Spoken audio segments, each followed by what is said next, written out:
Ibn Qudoma rahmatullohi alayh o'zlarining Tawabin kitoblarida quyidagi qissani keltiradilar. Tarixda Qanabiy degan zot bo'lgan. U zot ochiq gunoh qilishdan qaytmaydigan inson edi. Kunlarning birida odatdagidek ko'chada nabiz ichib o'tirgan edi. Qarasa, bir kishi eshak minib kelayotgan ekan. Qanabiy bu manzaradan hayratga tushdi va u odamning kimligini bilishga qiziqdi. U odamlar orasidan o'tib eshak minib kelgan kishining oldiga bordi. Eshakning jilovidan ushlab unga qarab shunday dedi: "Sen kimsan?" Eshak minib kelgan kishi javob berdi: "Men Shu'baman." Qanabiy yana so'radi: "Qaysi Shu'ba?" U kishi javob berdi: "Shu'ba ibn Hajjojman." Qanabiy eshak minib kelgan kishining yuziga tikildi. Atrofda turgan odamlar ham eshitib hayratda qolishdi. Chunki Basrada Shu'ba ibn Hajjojni tanimaydigan odam yo'q edi-da.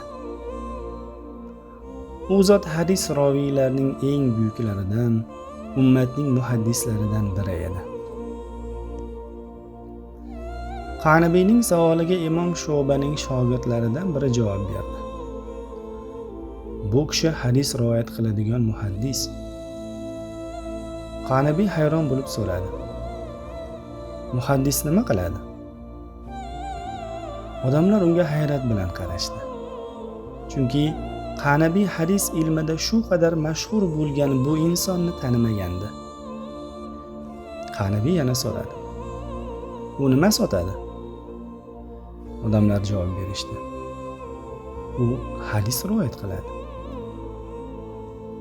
Qanabiy javobni eshitgach, masxaraomuz ohangda Imom Shu'baga yuzlanib shunday dedi: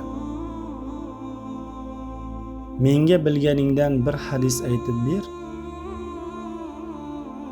Imom Shu'ba esa: "Senga bu holatda hadis aytmayman" dedi. Qanabiy: "Unday bo'lsa bu yerdan ketmaysan" dedi.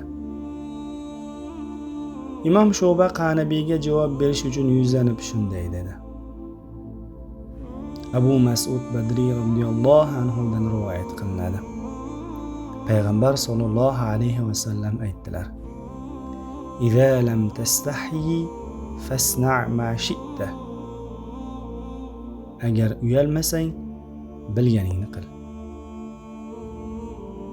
Imom Shu'baning aytgan hadisi Qanabiyning qalbiga shu darajada kuchli ta'sir qildiki, shu zahoti eshakning yuganini qo'yib yubordi.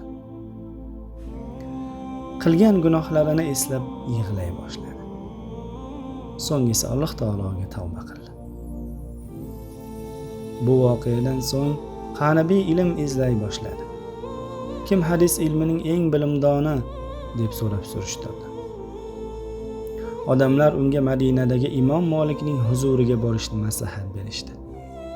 Qanabiy Imom Malikka shogird tushib, u zotning eng sevimli shogirdlaridan biriga aylandi.